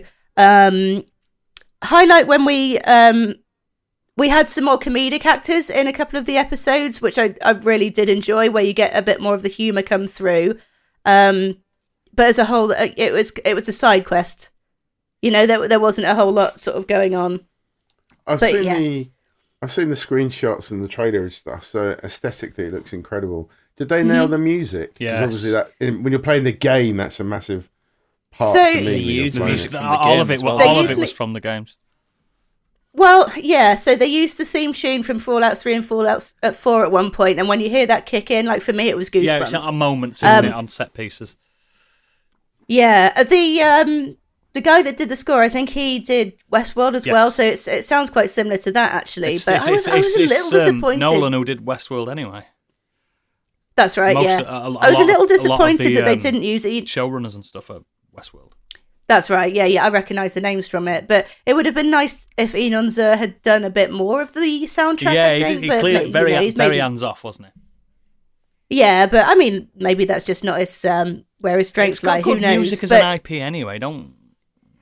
Yeah, and it uses all the music that you heard in the game. You'll be singing along to. It even starts off the first song. It just kicks straight off with all the music you're used to. Just very quickly about the game, it's very impressive that you can have a number of tracks, because I can't remember how many there were. Like in Fallout 3, for example, I played that game to death, and I never switched the radio off because I hummed along to the same songs constantly. You see, when I played Fallout, I was too scared to have radio on because I thought things couldn't hear you. There's No, there's actually a bit of an in joke about that, Biggie, isn't there? About the radio and the same songs being played. Yeah. So it's little details like that where they... Can I jump in with my analysis of it, Candy? I suppose I'll let you, yeah, go on. So I'm not as big a Fallout fan as you. I like the series as a whole. 2 main differences from you. I think Maximus is the best character in this. It was all about his delivery for me. It was the reason why I liked Maximus the most is because he was never, ever, from the get-go, in control. He was being pushed along by everyone bigger than him. He barely spoke when he was anyone near him with authority. He barely spoke. And by the end, it's just pushed and pushed and pushed to breaking point. And that's a character where the last moment is his face. Do you know what I mean? And it's a man that's pushed to his limits. He's up and down all the way through it. Is he funny? Is he serious? What is it? Is he lying? Is he not? And I thought it was genius. I thought it was a genius character.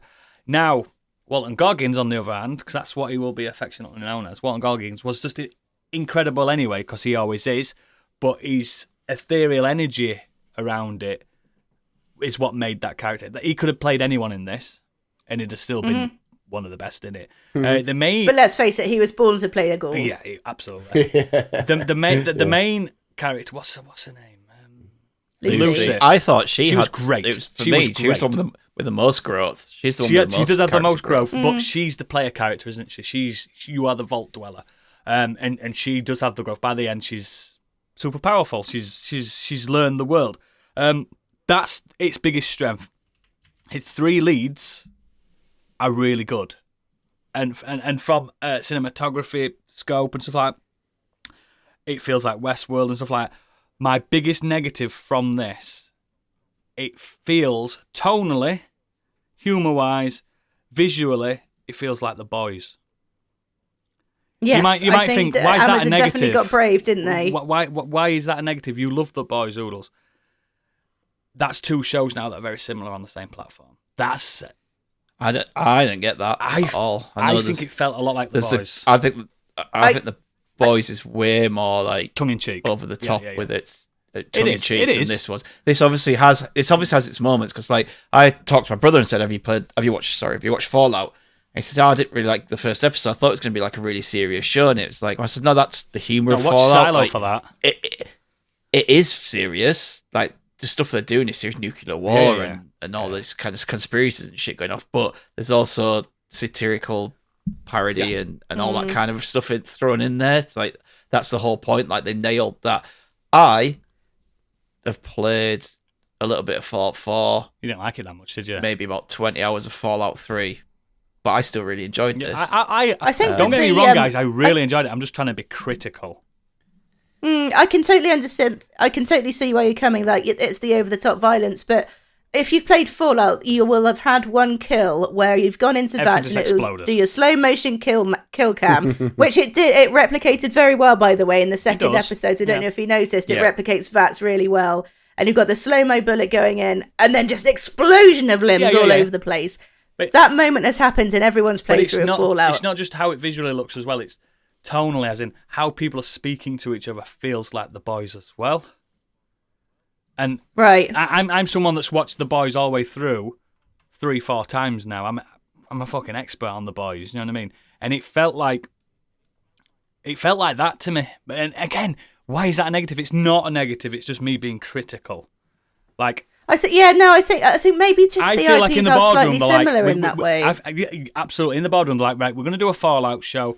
It's been influenced, hasn't it? It has, and they've gone. How are we going to do this? Are we going to do it serious? Are we going to do it funny? Are we going to do what the games are? And I bet someone's gone, can we sprinkle a little bit of The Boys into that? And they've gone, Amazon gone, yeah, it's as big as it's his number one show. Maybe with the gore and stuff, but How they speak to each other as well. I just felt like Well, I think the issue is that everyone is a bastard, and in The Boys, everyone's a bastard. Yeah. Like there ain't actually, to quote the Ghoul, nothing stays clean in the wasteland. That's true. What I actually really enjoyed about this as well. Did you see it all, Stig? Have you watched it all? Yeah, I watched it all. There's no right or wrong side yet. Like, and it doesn't really like who you think could be a villain is like might not be, and who looks like they're gonna turn out to be a good guy might not be, and like it's I think it does a really good job of doing that. As obviously someone who hasn't played really much of the games, from my understanding, a lot of the lore is from going into other vaults and finding logs and finding hints about what happened there. This doesn't do that. This actually has people living in the vaults, and you discover this story through that, which I thought was a really good way of doing it. I really would have hated it if they'd have wandered around and someone had been going, well, in this vault, something happened that one time, and if it had just been complete exposition, but it doesn't. It has side stories going on within the vaults about mass conspiracies and stuff like that. Lucy's brother is looking into something while she's gone off to the surface. And I really like that. I really like those little respites where it went back away from the wasteland, back to those moments. It had you thinking about what's going on here. But there's a vault, and I think it's Fallout 4, where you discover that everyone in the vault has been like an experiment, and they're being studied by another secret. Oh, it happens. It's happening in all the games. That all the walls, they've been monitored. They've been trickled gas through the vents, and given food and. Everything to monitor how they react, and it's those stories that you just just like, damn man, this is messed up. Yeah, this does lead me on to my favourite episode. My favourite episode is the side quest episode in the vault, the other vault. Mm-hmm. That's my favourite episode with the guy with the nose on his forehead.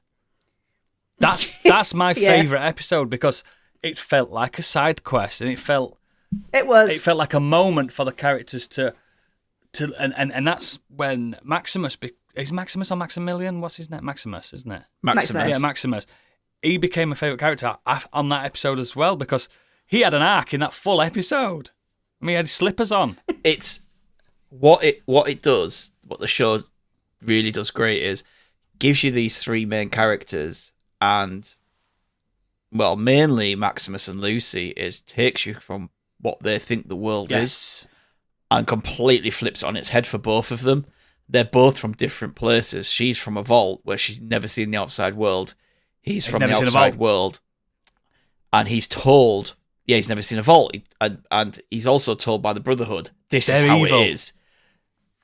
And he's discovering things, and she's discovering things, and they're doing it together. And I think on the flip to them really good journey. On the flip to them too, they don't know the world like the ghoul does. The ghoul knows everything, and that's what makes him exciting as a character. He knows everything. They're almost like newbie. Like if you're someone who's picked up the game for the he's first time been playing the game forever. Yeah. He's a level 999 on Fallout 76. He's OP, isn't he? And you're one of the newbies. Yeah. They're the newbies. It's genius. It's really good. It's Thingy Nolan, isn't it? It's Chris Nolan's brother, isn't it? What's his name? Jonathan Nolan. He's got a hit on his hands massively because it's reviewed really well. You've got a second season coming. Again, I was being critical because I had to find something critical about it. I give it a 4.5 out of 5. I think it was absolutely stunning. It was brilliant. Mm-hmm. So what do you think we're looking at? A 2 or 3 season series? I think it'll go on. It could be longer. It's Amazon. They don't kill things as quick as Netflix. Yeah. I think 6. 6. Really? 6 minimum. 6, yeah. I think it'll be a while. Wow. I think it's going to be a long running series, this. There is so much lore in that the surface was barely even scratched. Oh yeah. Did you notice the last name of the ghoul? Yeah. Yes, I did. I also noticed another little that's Easter completely egg. deliberate. If you've played Fallout 4, there's another little Easter egg in Vault 33's Overseer office. If you look on one of the walls, there's a specific painting that's not zoomed into, but if you know which painting that is another Easter egg. I've heard that the show has...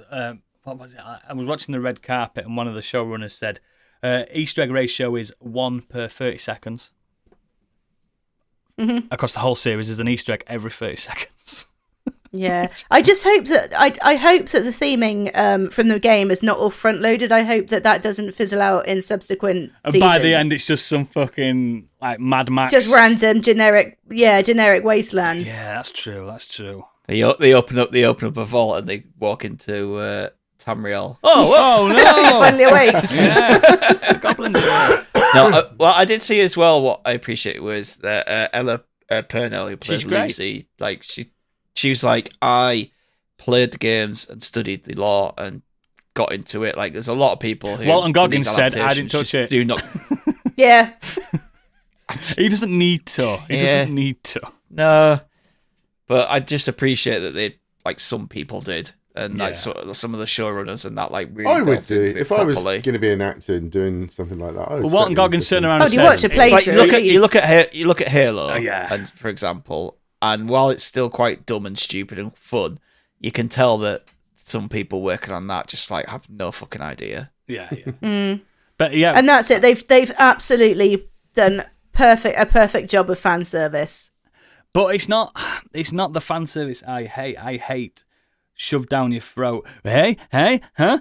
That kind of fan service. I fucking hate that kind of stuff. It's got to work for this but show. It doesn't do that. It doesn't do it once. It doesn't do it at all. Not everything will translate from a game to a TV show, so that they've got to find that balance. I don't think it's at the standard. Screenshots, the trailers. I was like, I don't think it's at the standard that The Last of Us was, but that's more or less just a remake of that. This is a continuation of the story. So it's got big shoes to fill in its own right as a canonical event. Don't look at Twitter and stuff because people are saying you've completely trashed Obsidian's game. Yeah, that it doesn't make sense because of this happened in Obsidian's game. Shut the fuck up. It doesn't matter. It doesn't fucking matter. Just because I said it's canonical, it doesn't have to slot in like a jigsaw. Listen, we've got a big Fallout fan here on our show. Yeah, she loves it. We haven't got just someone who played the games. Slept and with the creator of Fallout. I am Fallout. Absolute die-hard Fallout fan, and she loves it. So the fuck up. So that's good enough for me. Did you see the story that Todd Howard refused? What was it? Elder Candy Scroll Scrolls jobs, yeah. Because he said he would drain. Multiple times. Yeah. as a TV show offer as well. Yeah, that's happening. You know, it will be. When the Elder Scrolls 6 comes around, it's like, how do we drum Definitely up happening. excitement for both? How do we get people back? How do we get more copies of Skyrim? It's going to be like it's going to be like The Boys in Skyrim. But yeah, I Well, if it isn't the Dragonborn cunt. yeah, I'm just really happy that someone like yourself, Candy, someone that gets to the point where they create a room for someone, they get dressed up as characters, and they all go and have some kind of event at the friend's house, can turn around and say, "I'm not insane because it was worth it." Yeah. Yeah, Candy, you must be actually really relieved then, aren't you? 'Cause That's what I obviously being mean. such That a must be fan, such a how fucking terrible this could have gone. I was excited, but so trepidatiously. Like, I bet you were shitting yourself all day, weren't you? I was. Yeah, I was, because it does mean so much to me. I do love Fallout, and there's been other. I wasn't half as nervous about The Last of Us. Like, it would be really good if it's great. I'm really, really, really excited to see this. This, I'm like, oh god. The problem is, HBO's a All of that's different gone. kettle of fish in comparison to that. Yeah. Their films, But they each raised the episode's bar a though. film. There was, after seeing The Last of Us, even I'm sure Candy was the same, that I was really looking forward to the Fallout. Once I'd seen what they were trying to do, I was like, wow, this could be really good. It But is. I'm still a bit concerned. It is how really might turn good. out. Because it could go so wrong, couldn't it? Fallout could be done so wrong, and it could look so cheesy. Like Starfield. And I know how it came in for a lot of panning from a lot of people. I know on our podcast we seem to enjoy it a lot more, but Rings of Power was by Loved Amazon. it. And, I really liked it, but a lot of people Yeah, I really did. shit It on it. ruined Tolkien's law. Shut up. Remember when that first came out though? When the look of it was like, this looks incredible. Like, Yeah.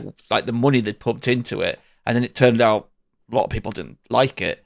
But that doesn't seem to be the case here. They've done a I really thought good it job. was going to be like Rings of Power was going to be like Lord of the Rings light. It just No, at first because I was kind of thinking, it's not from the films, The Rings of Power. It's from the books. That's the difference. It's not. I know, but your expectation of how great Lord of the Rings movies are to then suddenly go, let's do a TV show of it, and how bad is the acting going to be, and how bad is the It's the set's scary, gonna isn't it, look? when you But love something they like. nailed it. It was still great. Yeah. Yeah. Yeah, it really. It's like me and Stig, we're big Resident Evil fans, and we've been destroyed so many times due to. Yeah, Still isn't a good one. It still isn't a good No, one. there still isn't a good spin-off show or film of Resident Evil, unfortunately. And it's just, I'm kind of relieved for the community that love it. I really am. I think it's something to be celebrated. We should be celebrating it. We should. And God, it's come out all guns blazing. Everyone's loved. Critics are loving it. I've got my Pit-Boy edition up there. I've got a Pit-Boy up there. Nice. People that don't know what this IP is are loving it. You know what I mean? On Roger Ebert's site, they're saying it's really good, a really, really humorous dystopian future that has like colours of real world, and it's just like yes, absolutely retro future. Someone referred to it as what if in the Jetsons they didn't. They didn't get into space. They stayed on Earth. Do you know what I mean? And it was like, yeah, that's what it is. It's the Jetsons on Earth. It's what happens on Earth. I found out why they released it all at once as well today. Why? Because usually Amazon do Yeah, weekly weekly. releases, don't they? It's because they want to nominate it all for all the Emmys, and they wouldn't have got it out in time if it was a weekly release. Right. So they've just dumped it all at It's once. got so a they can go. really big shot of winning. So they've put Walton Goggins through. They've put Lucy actress. What was her name? Ella Purnell. Thingy. She's Ella great. She was Purnell, from Yellow they put Jackets, her wasn't she? through. Yes. Yeah, and Yeah, all that's like. why I And read she's that. Jinx in Arcane. Oh shit. Yeah, she does. Just yeah. So they've done that and like all production and sound and everything. So they wanted to get it all out and in there for this year's. I'm happy. Damn, I must watch Yellow Jacket season 2. Thanks for reminding me of that. It's all right, mate. Anytime. I'm happy. I'm happy that you're happy, Candy. I'm happy that Stig's happy. I'm happy that every single version of someone that knows about this IP or doesn't know about this IP has got something now. It's a beacon of hope for that kind of adaptation. It's this is we don't live in a world now where it's based on a game. It's going to be shit. Because we can see it, we've seen it. We've had multiple. Yeah, we're starting to get some. We've had we're starting to get multiple some good IPs. Yeah, ones. even the Mario movie was good. It was good. The Sonic movies are good. Do you know what I mean? It's like we're it. This is what we wanted in the 90s, and it's now. It's now. It's got to the point where gamers are now directors. Do you know what I mean? Creators, showrunners, and stuff. Nerds united. Nerds are winning. The nerds. Are Cannot taking wait over. for Foam Stars TV show. I thought you'd be on about like the Killzone TV show. It's going to happen, mate. It's Watch not. that IP come back like you won't believe. I think you're clutching at straws there, big man. I really do. Trust me on this one. Such a shame. Speaking of clutching at straws, I'm sure that's all you want to talk about, Candy, this week. So let's get on. That's all I got. Let's see what the others have been doing. The listeners, the beautiful listeners. Did they want to set the world on fire? Oh yes. Oh yes. Oh. Yes. Oh yes. Yep. First up, we have Bobby Wayne. He says, "Good evening from your newest returning Patreon." My man. Lad. Nice. The last few weeks, I've been playing a game called Foxhole. It's an MMO war game where you pick up from one side. Sorry. Where you pick from one of two sides and fight an ongoing war until one side takes control over the world map. Okay. The world remains persistent, so if you fire artillery and it creates a crater, that crater will remain. It's based on a World War I warfare and technology. You spawn in as a blank soldier with no class specification, choosing the sides of colonials or wardens. You are then free to choose how to contribute. Want to fight on the front lines? Find a weapon cache, arm yourself and join the fight. Want to sneak behind enemy lines and disrupt their logistics as an artificer? Yeah. Arm yourself and go ahead.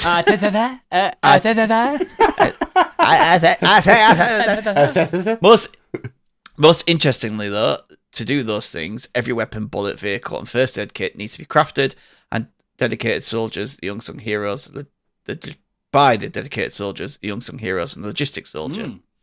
The game goes insane on the dedicated. Fucking hell, Gadget, come back. Come back. When I'm on, just send me like Voice. 1 word, 2 word reviews. Yeah. Send in voice game- memos, guys. Let's hear your voice as What listeners. TV series? It was shite. Yeah, this game goes insane on the dedicated regiments and clans planning attacks and making strategic sacrifices to gain those precious key points. However, this is also where the game falls over. Oh. Regiments and clans are often overzealous, bullying and demanding solo players to do the grunt work or generating the precious It's like real supplies life. needed to win the war. It can be repetitive and frustrating, but when those hard-earned victories are achieved, there is no describing the sweet elation. If anyone is looking for a fun but demanding game, then I recommend giving a go. Joining the front line. If you like to troll, then become an artificer. And if you like monotonous tasks that make a difference, hop in the Logicore. Or don't. I'm not the boss of you. Plenty. Is Oodles all right? Oodles is frozen. Did you finish it? So I will continue. I'll continue with what Plenty has to say. By the way, Plenty. Hang on, before you go to that. That sounds really good, that, Rob.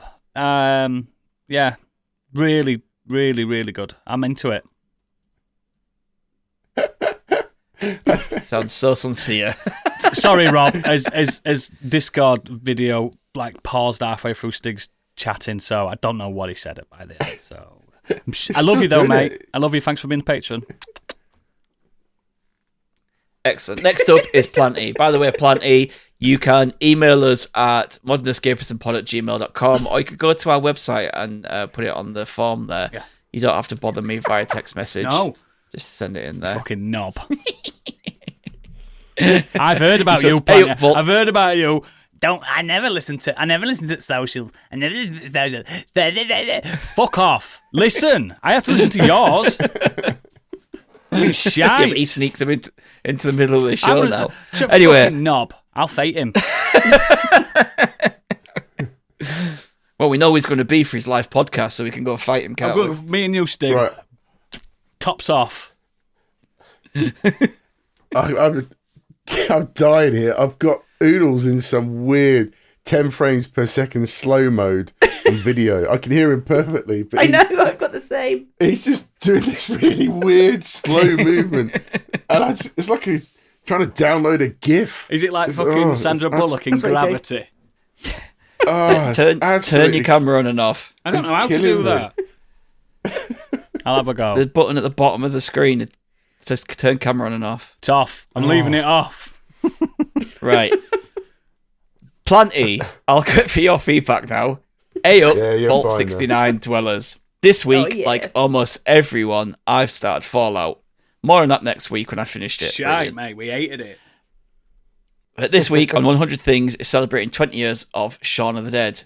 It's still a top 5 film for me. I've seen it almost as many times as any film, and it surprises me how clever and funny it truly is. Yep. I finally did credits on both the main story of Cyberpunk, Nice. meh, Nice. and Fanny Lib's fucking wow. Yeah. Yeah. Big letters. How they turn I that game adore around. Dogtown. Fuck me. Yeah.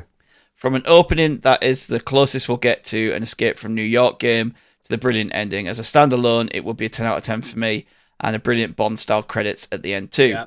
Anyway, better go. There's a girl in the garden.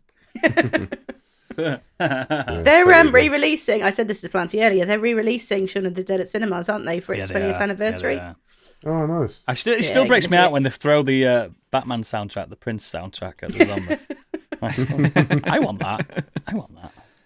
That little hip hop thing they do in the middle of the Yeah. in the pub, is it, or in the street? It's in the street, isn't it? When they Yeah, there's a white street lines. party. White lines.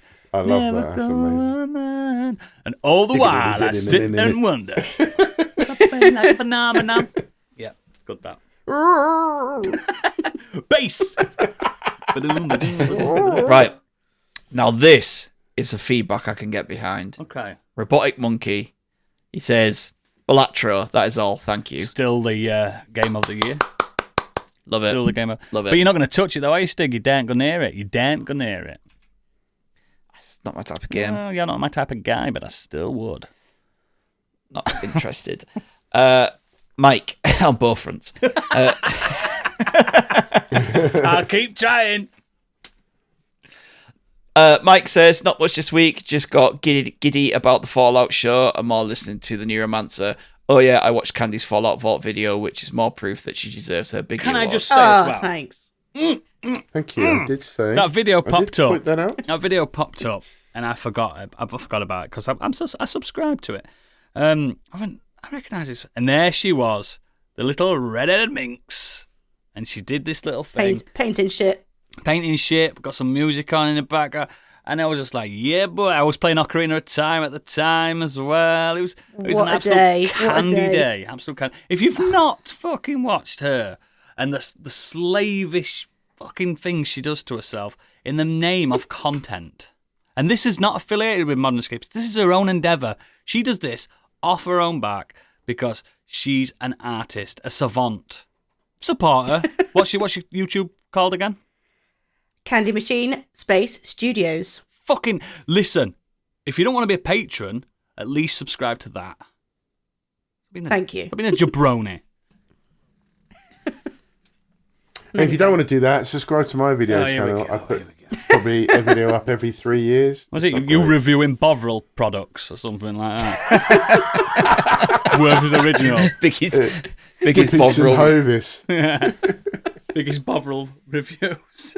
To be fair, I would. Biggie's Bovril Bonanza.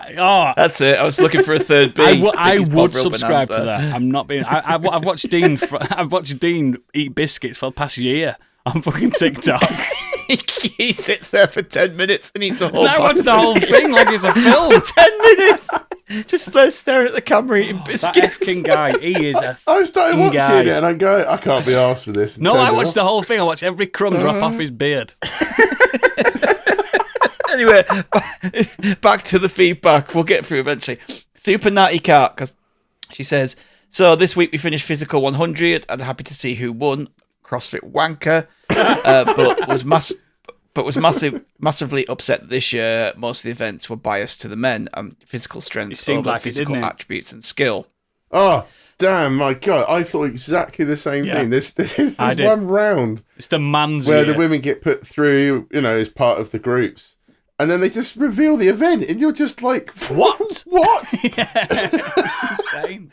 Not even a fairly fit bloke could do that, let alone, the It's just fit like, women. this trying to next do round, it. ladies and gentlemen, is who can maintain the biggest erection. Ladies, you've got a disadvantage on It this was one. so badly arranged this time. I was like, yeah, wow. I agree, mate. Yeah, sorry. They she's did put, that really badly. this has been commented on multiple reviewers saying the same thing. Obviously, watching Fallout and Blown Away, fucking class so far, but I guess you guys talked about that already. Yes, we have. Went and visited the beautiful Candy, got myself a Zelda tattoo in honor of our journey with my cobweb-filled ovaries. It's lovely and chunky. The outlines on that are lovely. Oh, yeah, you got to love a power line.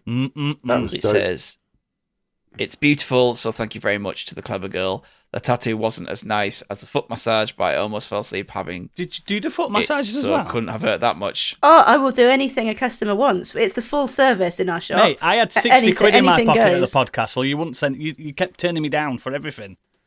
Yeah, well, you have to be in the shop. Yeah, for fuck's sake. That's my vacation. That's my holiday. Yeah. On the topic of Candy, we watched a YouTube video, the Fallout cave she made. Also, well done, you clever sausage. Thanks. Also, hi, Stace. Been gymming it a bit more of late, and Biggie will love that I've been listening to some old school Dr. Dre, Tupac, and Biggie. Yes, been spitting lyrics whilst trying to go hell for leather on the assault bike, and this results in me hyperventilating. Wouldn't advise it. Finally, Stu Atticus has learnt to clap when you sing if you're happy and you know it. Oh. This has resulted in all songs now being clapped to. Yep. Or if we clap to shock him out of doing something naughty, he starts to sing. It's both infuriating and cute. I remember those days. Oh, they was good times with them, weren't they, Stig? Them and Biggie as well. Good times when they were so small. Yeah, thanks for remembering. I did remember. They can talk back so to you. so small, and they didn't have a voice. So good. Next up, Xenos. This week, or rather my party, finished Elden Ring. Well done, dude. Age of the Stars ending specifically. Nice. Having now finished the game, I can confidently say that there's no way in hell I'll be anywhere near this point playing solo. I might have reached Radahn, but I definitely wouldn't have made it much further than that. Do you know what? When I did Radahn, I spawned in so many I don't ghosts. think I laid an hit on him first time. I was just running. I was like, I was just running up that path towards him. Like, It's spawn that one, spawn that canonical one, spawn to that one. spawn all the warriors. I went, all right, Yeah, lads, I you was have just him, like- and they all killed him for me. Yeah, I was gonna say, like, I just sat back with a bow and arrow, just like hitting him every now and Fuck, again. mate, While if they... it's part of the game, it's a strategy, pal. Yeah, exactly. I'm gonna finish that game. I've got You will. with the co-op mod. However, it's been generally fun exploring the lands between with more experienced friends, and I'm looking forward to the Shadow of the Erd Tree DLC. Good lad. Unfortunately, I'll be playing that somewhere later than everyone else because the mod will have to update to work with it'll be it, a while, that. and that'll take a few weeks minimum. Yeah. My character technically doesn't exist in the unmodded version of the game because the additional items used to activate multiplayer mode require the files to be kept specifically, and I don't have the technical ability to create the copy that it doesn't have in those. Having finished Elden Ring, there are several other things I'll likely be doing. Naturally, Inkbound just hit its big 1.0 launch, which I need to check out, but haven't yet. Destiny 2's just dropped a pre-expansion event. Don't bother about that. I've mentioned this in the Discord, but in short, they've started showing gameplay and other stuff coming Destiny. in the first shape expansion. I think I might have managed to pull their thumbs out at last. I'm not going to pretend I'm completely sold on it because they still have to not fuck up the story, but at least the gameplay looks like it's going back uphill.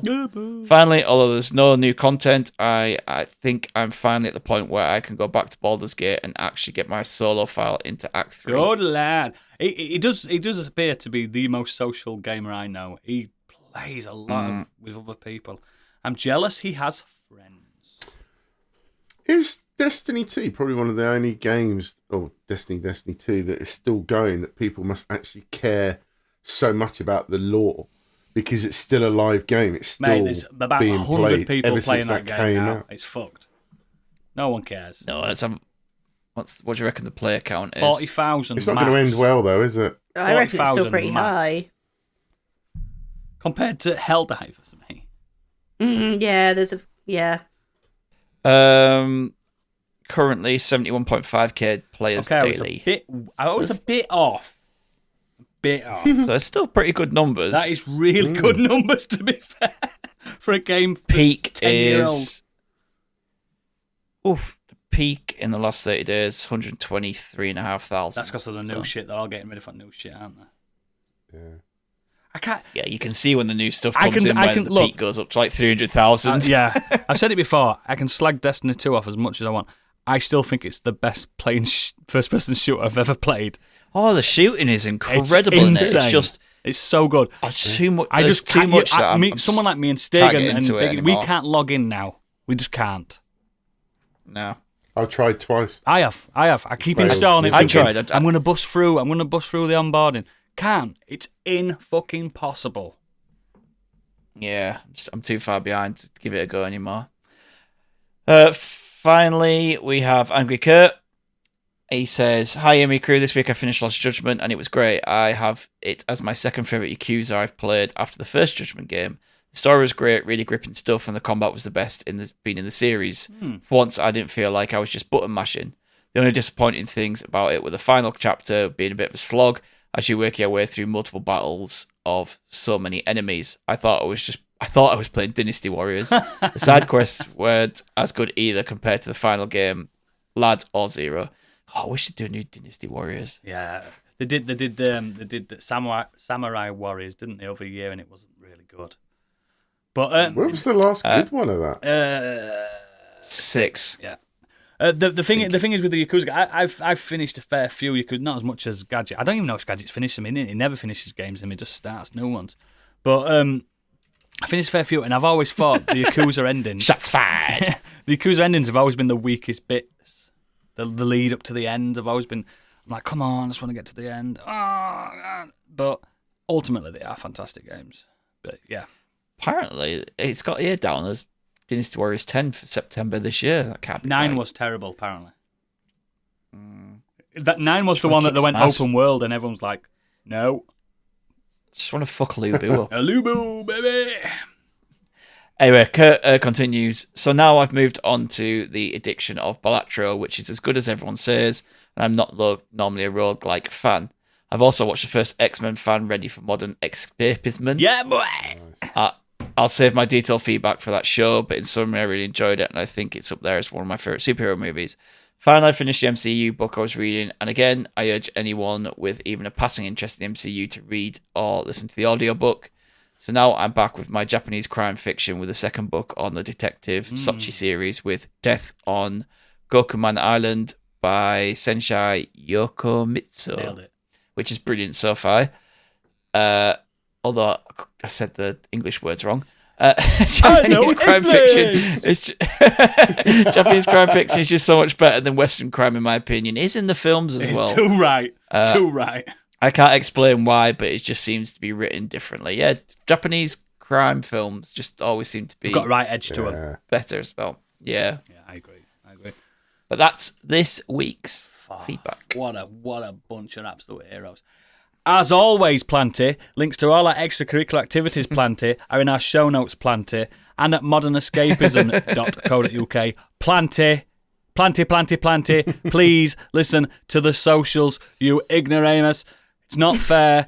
I don't even have this scripted. I just mastered it. It's in my head. It's in my noggin. And you're just ignoring it. Oh, I can skip for 15 seconds. It's the perfect point to skip it for 15. Fuck off. I'm going to drag this on a little bit longer so you have to listen to what I'm saying. It's not fair.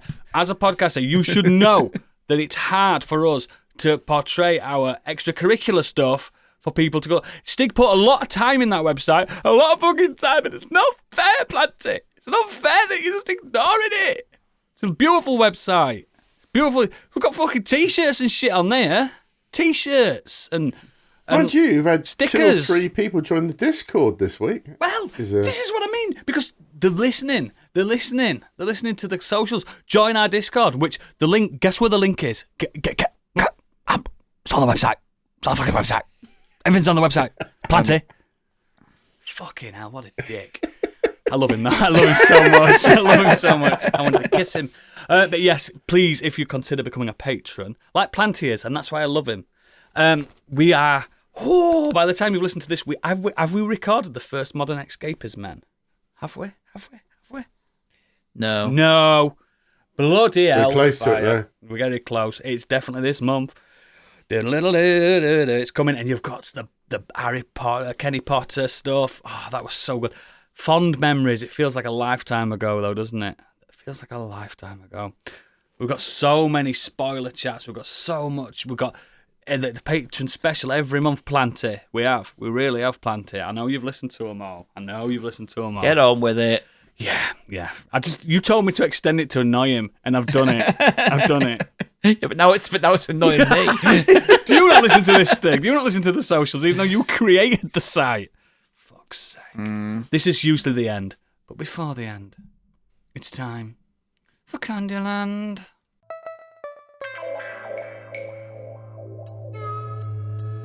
And now, what's up in Candyland?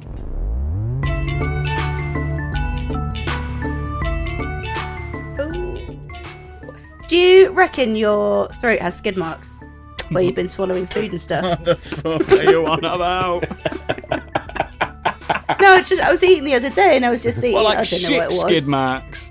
Yeah. Do you think? Because there's not like, like in your mouth you've got your tongue and you clean your teeth and stuff, but your The throat. saliva, though. Like, that's what Yeah, the but saliva's that feels like it gets to about there, and then from there downwards. I've probably got 2 or 3 scars on the roof of my mouth. Yeah. From Your valve? of eating a way too hot Goodfellas pizza, and the cheese came off and stuck to the roof. Yeah, of who my hasn't mouth. burnt the roof That's of the the mouth? worst, though, isn't it? That And I definitely know has I've done that, scars. Skid marks but the and- gum skid heals. marks in The your gum throat. heals really well. So, Candy, have you ever heard of the epiglottis? No. That's the flap that opens up to allow water and food to go into your throat. Oh, what the punch bag bit? It's not a no. That's no.